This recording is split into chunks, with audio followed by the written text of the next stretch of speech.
Hello and welcome back to the Sidescape Gaming Podcast, episode 109.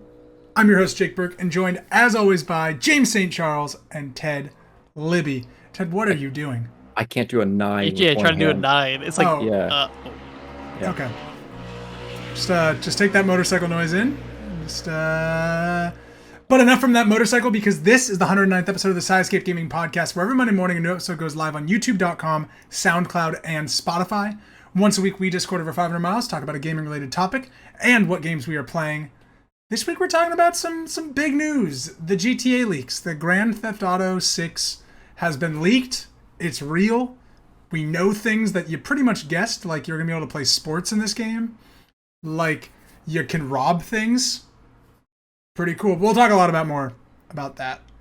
But first, I want to ask James a question. James, I'm getting a Steam Deck. It's been ordered. It's not a question. Did it get shipped? No, it's still sitting. It's been packed for 2.5 days or whatever. Trust me, I'm checking every few hours. Dang. You're playing Judgment, the new the Yakuza spin-off that's becoming more like mainline Yakuza. Yeah. Are you playing it on your Steam Deck? Yep. How is it Steam running? How's like a third-person action game running on the Steam Deck? It runs really smooth, and I think it released verified, so I could tell they already optimized it out of the box. I didn't have to do anything. I just started it, and I haven't noticed like any drops at all. Like when I'm like doing some fighting or anything. So it's like watching a movie on a Steam Deck. But there are some points where I can tell like the detail isn't as good as like if I was playing it on my PC. But I think that's fine. Like the trade off is like it's more mobile, and I don't have to like take up the resources of my PC playing this when I could just like play it on my Steam Deck, and it's really easy and it works really well.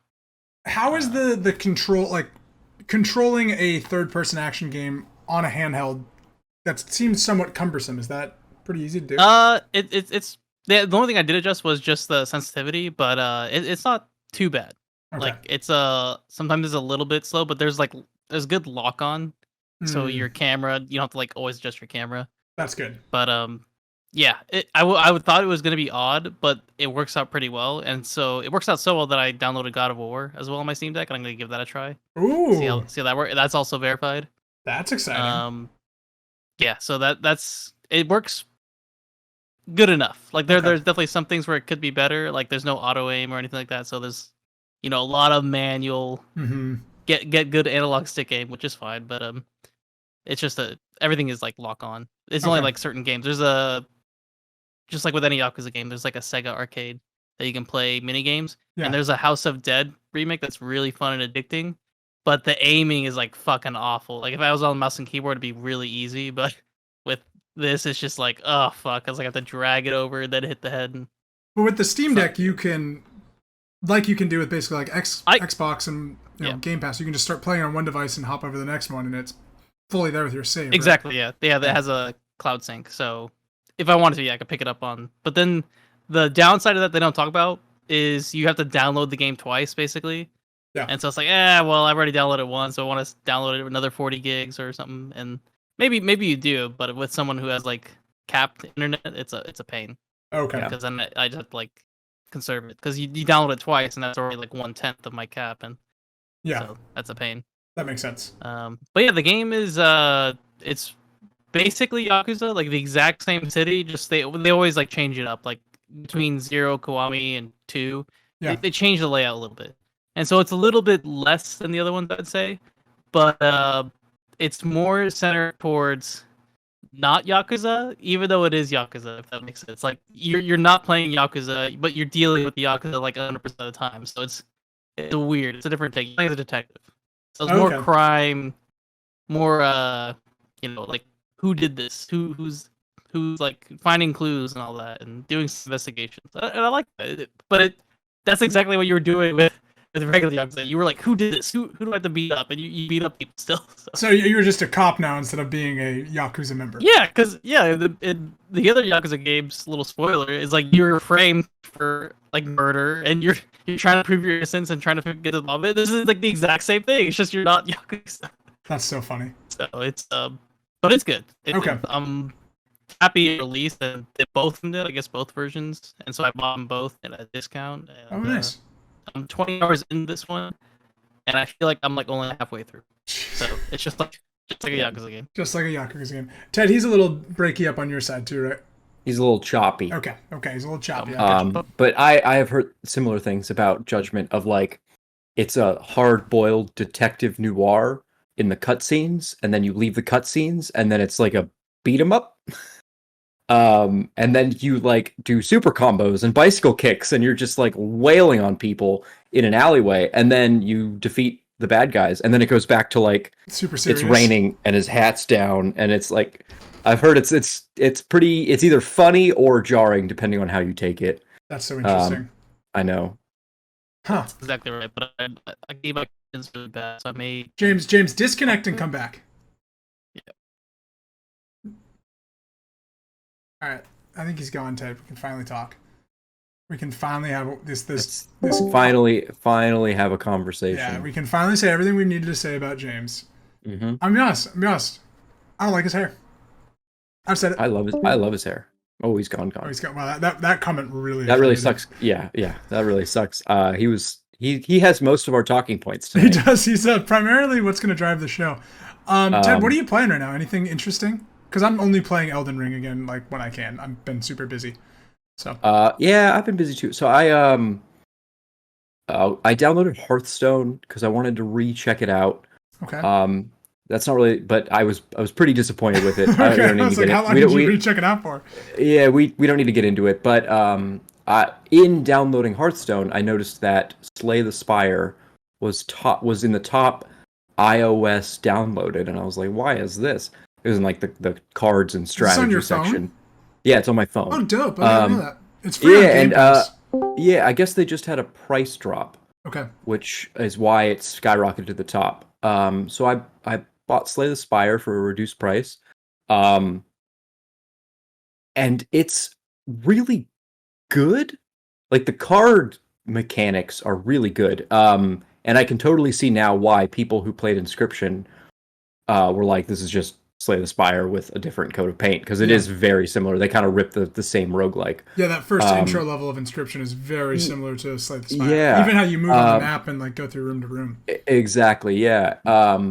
But I just hate the art style. Mm-hmm, me too. And it's not even like I feel like it's not even a subjective choice anymore. Like, to me, it feels really lazy. And I'm sure enough people have harped about Slay the Spire's graphics. But I just feel like it's really jarring. It's really not fun. Even on a phone where you don't even have to look at it, I'm just like, this sucks. Like, I get they have limited resources, they have limited capabilities, but they could have done it differently. And I just, like, they could have made it more like a Pokemon where it's just foreground, background, and it would have been a completely better game. It's a bland-looking game that doesn't have any, like, style to it. The card game itself is fucking awesome. But, like, exactly, yeah. The style or like it's just there isn't anything that's like interesting. Luckily, the card game is really awesome. Yeah. And so I have been pretty addicted to that. I can play it at work because no internet connection. There it is. Yeah, and it's a really good game. Like I said, I can see how Inscription took from it. Mm-hmm. I can see how it supposedly has started a whole genre, the deck builder. Yeah.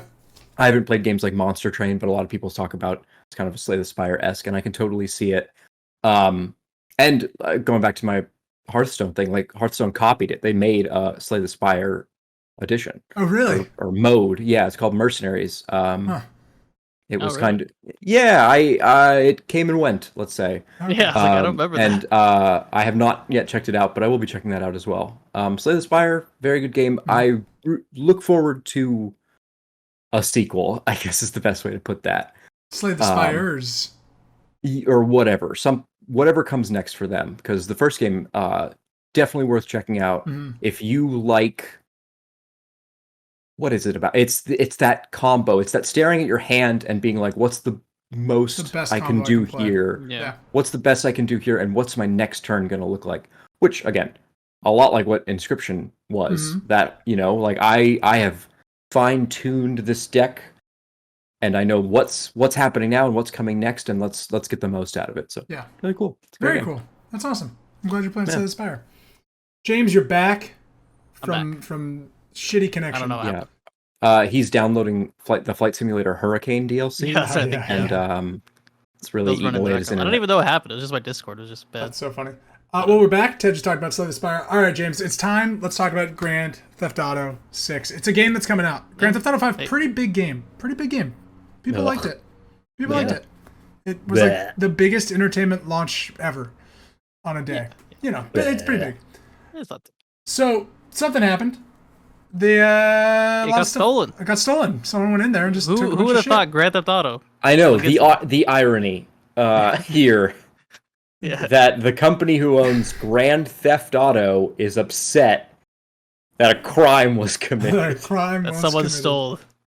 So, 90 different clips were leaked onto the Grand Theft Auto forums, the GTA forums site. And they were very standard Grand Theft Auto clips. People going into a gas station and robbing the gas station, playing various sports, interacting with different people.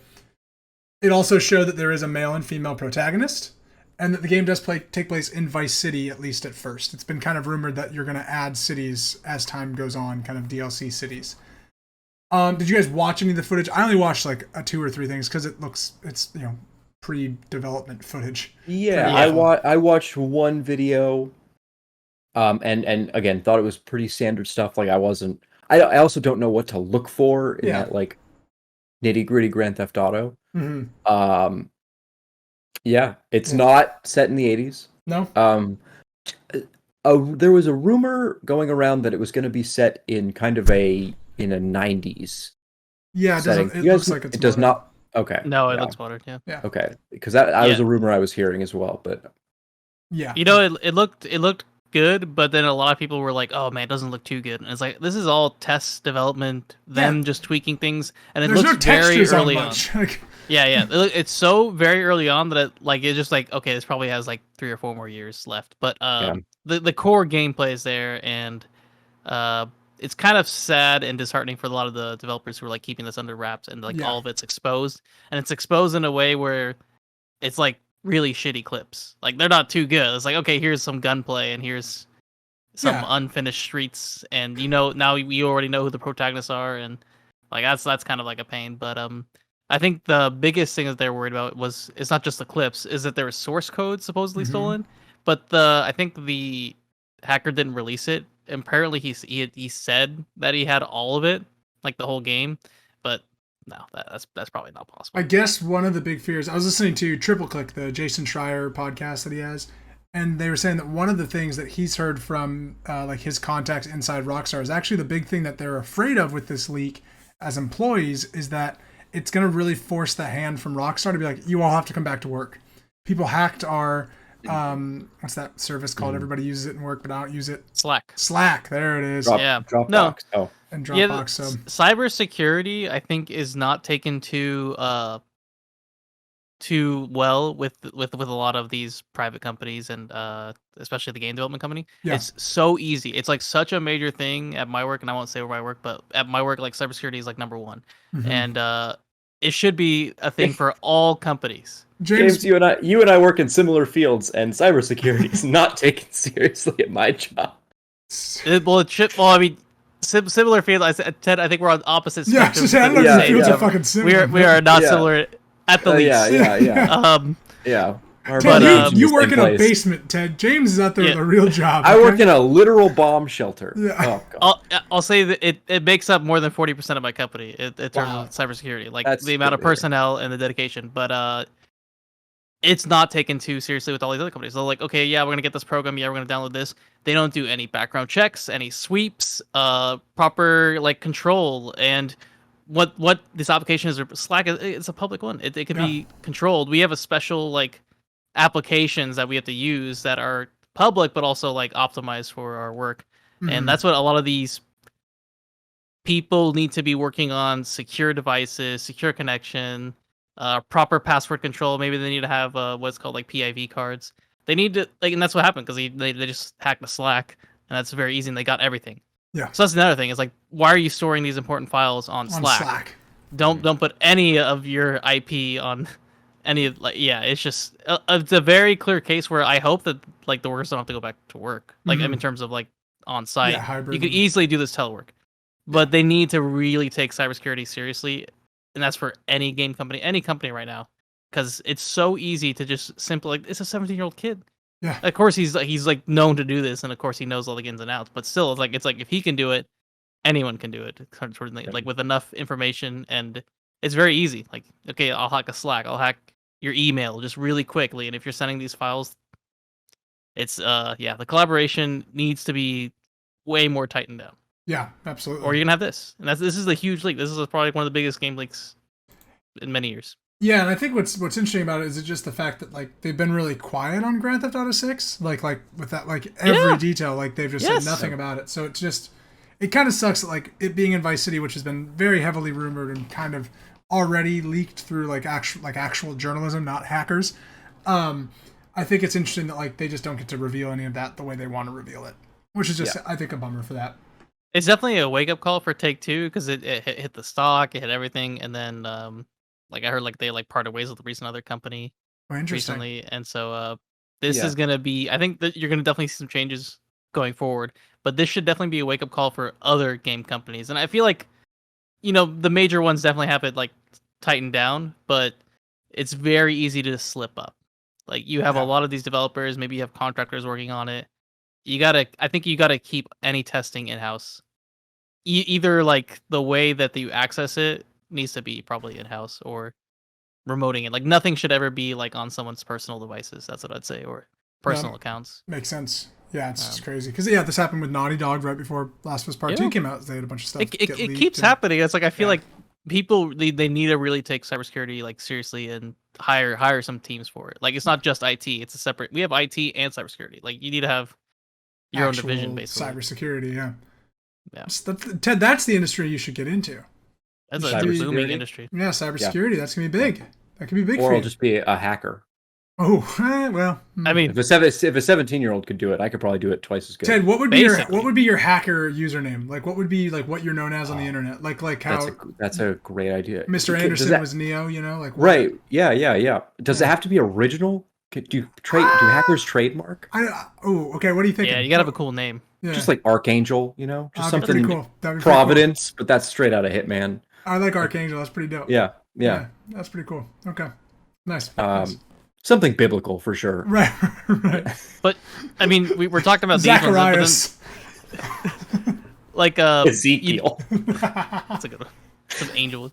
But the like the NVIDIA leaks that were like this is just really easy to get just information nowadays when it's just posted. And it's like they didn't get much. They got names, but any type of real file data that's not properly stored or properly secured, it's free for the taking. And of course, this kid got caught, but he didn't really get caught. He got caught. He didn't get got because he did the number one rule is that you don't talk about it. He bragged about it with his hacker friends, and they ratted him out. That's and now he's going to get his hands for chopped stealing off. anything. Yep. That's how they deal with hackers in the UK. No hands. Yeah, it's a guillotine. Well, GTA 6 is coming. Are you guys excited? Oh, silence. I mean, it's like I'm gonna play it, and I know it's gonna be good, but it's GTA 5. I think was too good. Let's do a quick check here. Who played GTA 5? The story. I did. Who finished it? I did.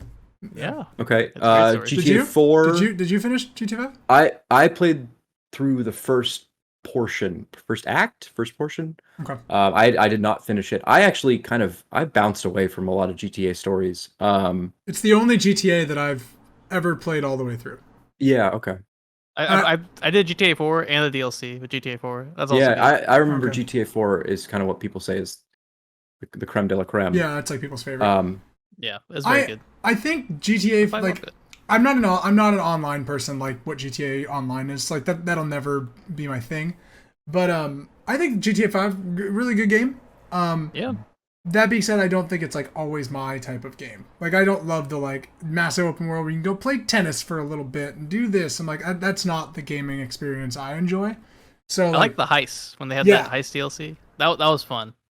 I enjoyed all the heist missions. I agree with you. Like when it first came out, it was like kind of fun, and then it just got hackery, spammy. Yeah. The online I've never even messed with really. Yeah, well, I would think that this GTA 6, and probably why they kept it a secret, GTA 6 is going to be very online driven. Yes. I would even go as far as to say that this is probably being built with MMO thoughts in mind of like this is going to be a world that you and other people inhabit. Shark card heaven. Yeah.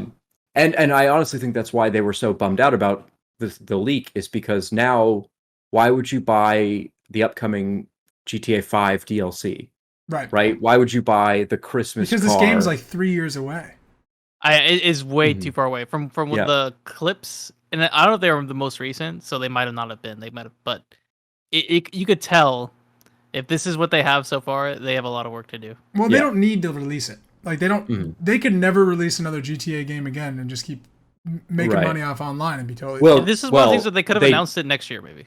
Yeah, that's what they do now. Now there are people who know and are like, give me that GTA 6, give me that good stuff. Well, I hope Half-Life 2 was also leaked when it first came out. Yes, it was like a lot of it was like leaked. Yeah, that was so. I mean, these things happen, but people don't always, remember that. They remember the game. So yeah, at the end of the day, this doesn't fully matter much, but it's GTA. It's still going to sell 50 bajillion copies on the first day it comes out. So it's funny you mentioned you don't really like that kind of day in the life aspect of the GTA franchise, which I actually love. Like I played 18 hours of Red Dead and barely touched the campaign. See, I love Red Dead's day of the life way better. Because I'd rather be in the past than like just dicking around fucking modern LA. Yeah, so I really like the day in the life, but I always felt that like GTA has to ride this line of satire and comedy, and also like, I don't know, crime spree power fantasy. And like, I think they nailed the satire in a lot of ways. Like the iFruit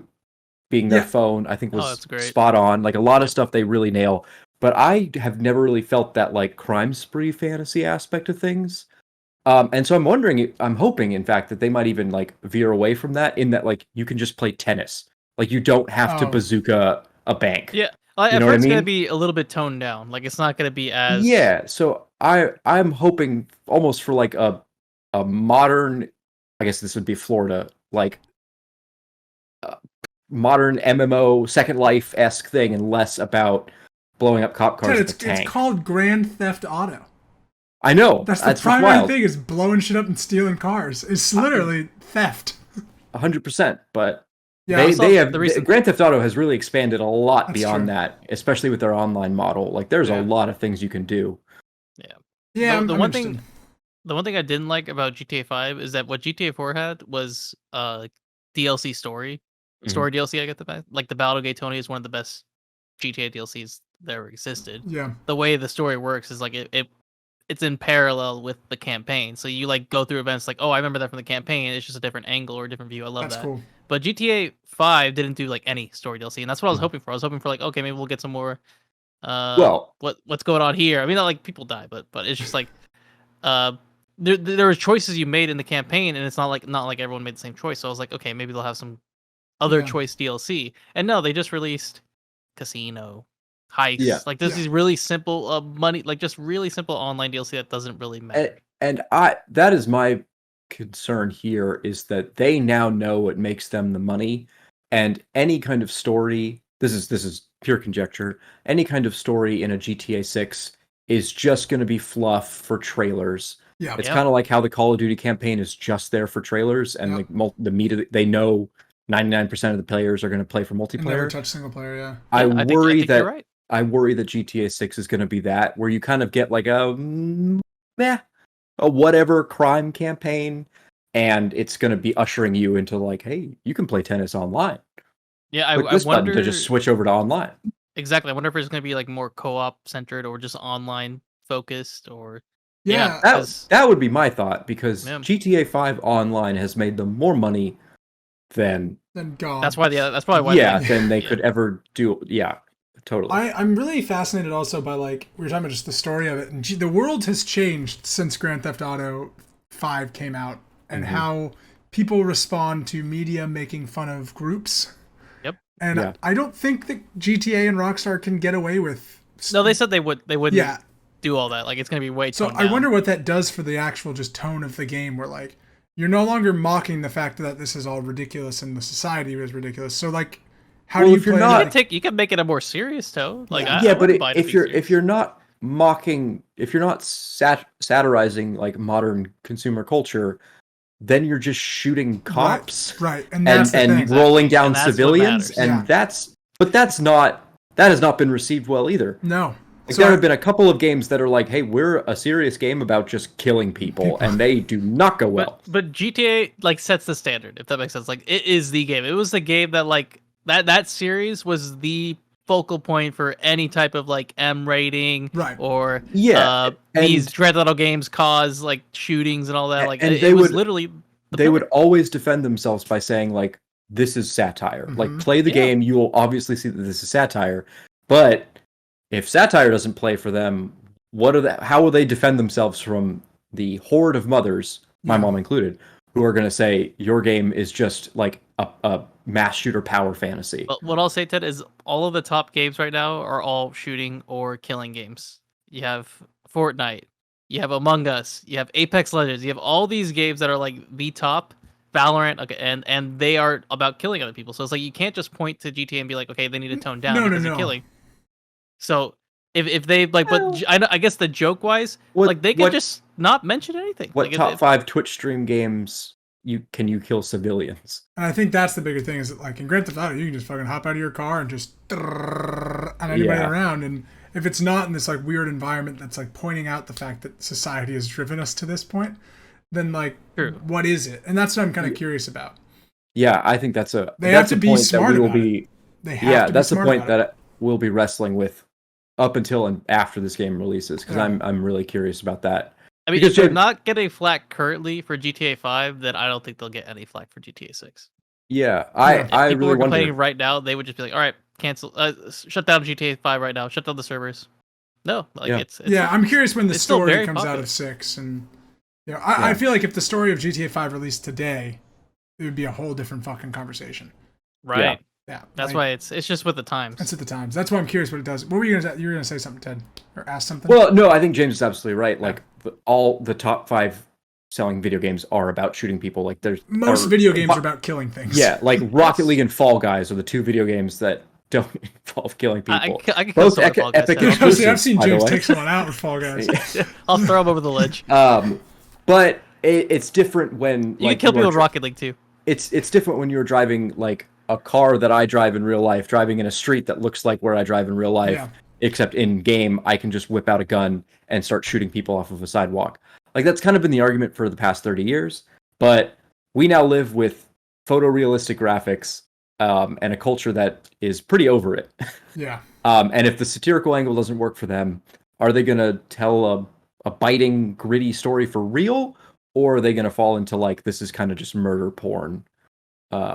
Or how dumb is the story of, like, not satire, but trying to, like, over the top make fun of it? It just has to be really smartly written, and I think they could do it. I mean, they wrote Red Dead Redemption 2, and that game is a masterclass in writing. So I've been watching Better Call Saul recently, and I think of like Breaking Bad. I think of all that. Like, you just write a story like that, and we're good. You know, you get a good like heart pulling, you know, string story about selling drugs and stealing cars, and you know, I'm fine. I'm in. Better Call Saul's a real good show, huh? It's very good. What season are you in? I mean, 4. Ooh, you're past me. 5. I'm on 5. Oh, okay, you're way past me. Yeah. That would be a really cool take if they actually did like a much more serious, down to earth, where like shooting a person has genuine consequences, and like as you play through a story, like you're a lot of the time you're gonna be like, I can't kill people because I can't have the cops called on me and I can't lose this mission. But also, that's not Grand Theft Auto. But 5 was kind of serious though. Like that story is pretty serious. I failed a lot of story missions because my rocket launcher missed and hit everybody next to it, and then I got a 2-star rating. You failed missions for killing civilians. In GTA 5. Yeah, and so but they got fucking Trevor that like you switch to him to play to him, and he's like fucking stabbing some dude in a chair, and then he's like, time to go eat a sandwich. It's like not totally serious, but like the deeper meaning of the story is pretty serious. That is true. Yeah, so. but I meant like real gameplay consequences. Like you are much more of like a realistic is a strong term, but that's not the Grand Theft Auto brand that they've cultivated for the past 30 years. Grand Theft Auto is silly. Grand Theft Auto is a joke, not. No, but I know what you're saying. But like, it's about the joke. Yeah. And so I don't know where they play that line, because I would love a more realistic, more serious, heavy hitting kind of a crime thriller or It's crime why shooter. I'm surprised it's not back in the 80s or something, because you can make a fucking great satire 80s game and no one's offended about it now. Because it's about how dumb the 80s were or whatever, or the 90s. You could do early 2000s though. Yeah. I feel. That a lot of people thought it was going to be kind of this, I'll say fantastical in that it's like not true to history, like not early 90s kind of Miami gangster Vice, rap era, that kind of a thing. But it's not, which makes sense. It's tough to pull out your phone to do a screenshot if you They need to have all those systems still in place for the multiplayer. Yeah. I mean, I could tell like the system is there, but it's so early that you could tell it's years away. Oh yeah, 2025. There's so much polish, if even. Well, so I'm wondering, are they just going to announce it this year then? Next year? You think like Game Awards or something has like or Sony? They'll have something. Too early, maybe. But no. You just say Grand Theft Auto 6. No, and now that it's been leaked, definitely not. You put GTA 6 and everyone's like, oh yeah, we know, yeah. And they just go coming soon. There it is. I think exactly. They might sit on it and. But yeah, I feel. Speaking of sitting on it. Speaking of sitting on it, James, that was a great TED transition. A TEDzition. Yep. Nice. Let's talk about a game that just keeps coming back and keeps getting pushed out for like the tides. Like the tides, it comes in and it goes out. Skull and Bones, everyone's most anticipated game of the year, has been delayed for the 5th time. Mm-hmm. Skull and Bones supposed to come out this November. It is now going to come out March 9th, 2023. James, the only question I have to ask you is, will this game get released in March? Yes. Okay. Ted? Final answer. March of 2023? Yep. No, I think it'll get pushed back a little bit more. May 2023. I was going to say like in April. I think they could do March. If they push it November, December. It's like what, 4 or 5 months? This game was revealed in summer 2017. Mm-hmm. Wow. When was it supposed to come out? Originally, it was supposed to come out fall. Sorry, recently it was supposed to come out this November. November. Originally, this was supposed to come out in 2018. Okay. Yeah. The call to push it out to March tells me that there's a lot of bugs. Oh yeah. And so they're probably just going to be doing a lot of bug cleaning.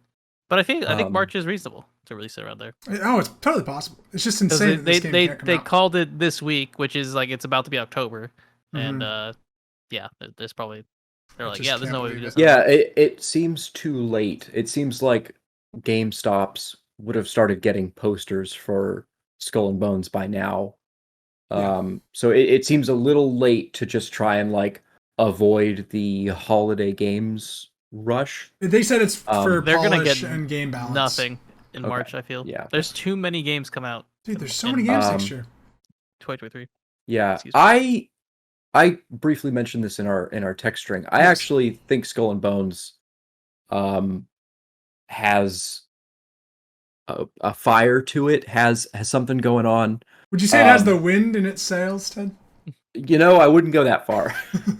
What does it have that's like it's basically the Assassin's Creed type of it's Black Flag model-ish. What my thought was, I think when I'm going to use my hands a lot. Sea of Thieves. When this game I think was conceived, this was probably just Black Flag, Assassin's Creed's Black Flag without Assassin's Creed. Yeah, it's just I would bet that it was like just like literally ripped out of that. Like it was the same thing but without. And I'm guessing they went back to the drawing board to remake it into much more of what Ubisoft games are becoming, which and I was trying to think of a way to like describe this, because they're not quite looter shooters, but they're not quite games as services, but they are that like they're like open world loot grind RPGs. You are like the people who take Ubisoft games seriously, or like they really get into like weekly quests, kind of like how Destiny was doing it. Weekly quests, they really enjoy these services. They are doing like runs of the various different kinds. Assassin's Creed, Ghost Recon. You're talking about Tom Clancy's. Yeah, Division. Division, people are really into that kind of loot grind in the same way like a WoW MMO or Destiny. People are into it. I recently found out that like Breakpoint, which I had to look up the name, Ghost Recon's Breakpoint, has like a pretty, not like a popular following, but like a very committed following to people just at that end game, like waiting for new content. That will never come. Yeah, well, I mean, it does. That's the thing. Ubisoft supports their games for years and years. Yeah, like Division. For Honor is Yeah. still getting updates, and people are That's loving a big it. game still, which is crazy. Yeah, and a lot of the people who play Ghost Recon Breakpoint say like when this game launched, it sucked and I didn't play it, and then they patched it, and then they added content, and I started to play it later. I think Skull and Bones is very much in that category, where they don't need a holiday banger of a release. They just need it to come out. They need people to play it, to talk about it, and they can start tweaking it and putting out more content from there. Because playing a games as a service grind where I get my own pirate ship and my own crew, and I'm upgrading and looting and you know, kind of using my equipment and my stats, that sounds like a lot of fun. No, it could I would be do good. that. But I mean, do you think it's gonna be good? I do. Because I think that Assassin's Creed, the newest not the newest. I played Odyssey, Assassin's Creed. But there's Odyssey. still like a multiplayer focus to this game. Yeah, there's a multiplayer focus. Well, no, like Assassin's Creed and the games you're talking. Well, okay, Ghost Recon, yes, but that's like a teaming up and you go do missions. There's like a PvP out in the wild. Some dude finds your ship, just starts lighting you up, and yeah, I think this can fall in line next to a Ghost Recon and Assassin's Creed. I think that a big complaint of Sea of Thieves, which I think is a great game, is that there isn't that progress bar. There's no stats. There's no loot. You are not doing but you're not doing cosmetic quests. it's like, Right, you're not doing quests to get a blunderbuss with 8 more damage and plus 5 stun. Like that's not Sea of Thieves, and a lot of people bounce away from Sea of Thieves because of that. This I think is going to come to the table with exactly that. Like this is a pirate game you can sink your teeth into for hours. So I think if they nail the aspect of like the what you can do and the sort of like intricacies of an actual like pirate ship battle and controlling like, you know, your own ship versus Sea of Thieves, which is very much really dumbed down in the sense that it's very simple. It's like there's certain mechanics. This turns the sails. It's a party pirate game. How you shoot. Yeah, it's very much a party pirate game. If this takes it like to another like really serious level where you have to like really like manage your resources and level up like you're talking about, that could be good. But yeah, I think they're biting off more than they can chew. That's what I think. I think that they have probably too many mechanics, and that's why they keep delaying, and that there's just too many issues or bugs that just conflict. I almost wonder, a big multiplayer battle type thing, I feel like it's just going to be a mess. Well, it's interesting you bring up mechanics, because I don't think that a realistic naval battle game is that fun. Probably naval battles are boring. My dad really likes naval battles. They're pretty boring. Is Warframe? Every dad likes it. You like the game Battleship? World of Warships, right? Is that the one that's like? And World of Tanks and all that stuff. All those ones. That's boring. Yeah, but like I was looking into Ghost Recon Breakpoint, which do you guys remember Metal Gear Solid 5? Yeah. So that game like is realistic, but when you actually break down the gameplay mechanics, it's like really goofy. Yeah. And you can really very much. You can use and abuse a lot of those mechanics, and a lot of that seems to translate over to Ubisoft games, where like they tell you it's realistic, and then you end up really having a lot of fun with it. Yeah. And I could absolutely see, again, we haven't seen gameplay, this game's not out, but I could absolutely see Ubisoft kind of having more of a, when you dig into it, it's actually a really fun game. Yeah, I'm intrigued by that part of it. Like, we know that the ship gameplay is somewhat good. Like, it's been in Assassin's Creed games. I'm sure they've just developed it a ton. It's in Odyssey. Ted, you're playing Odyssey, right? Still playing Odyssey? Great game, great video game. I told you to give it 3 hours. I feel like the tutorial's never ending. Yeah, it does never end. Great video game though. But so like, you know, the ship combat's good. But that being said, like the game has started to feel like after 5, 7, 6 years of development that it's just like, okay, we have this good idea, but let's add a bunch of this, and then people will like this too. Oh, but now you can customize your pirate too. Oh, now you can get off the boat. You can get off the boat now and do stuff on the island. But like the gameplay's on the boat. But like you can get off the boat now, and it's like. That I don't feel like is a very good recipe for something that intrigues me on a franchise that doesn't exist. Yeah. And I think that concern is warranted.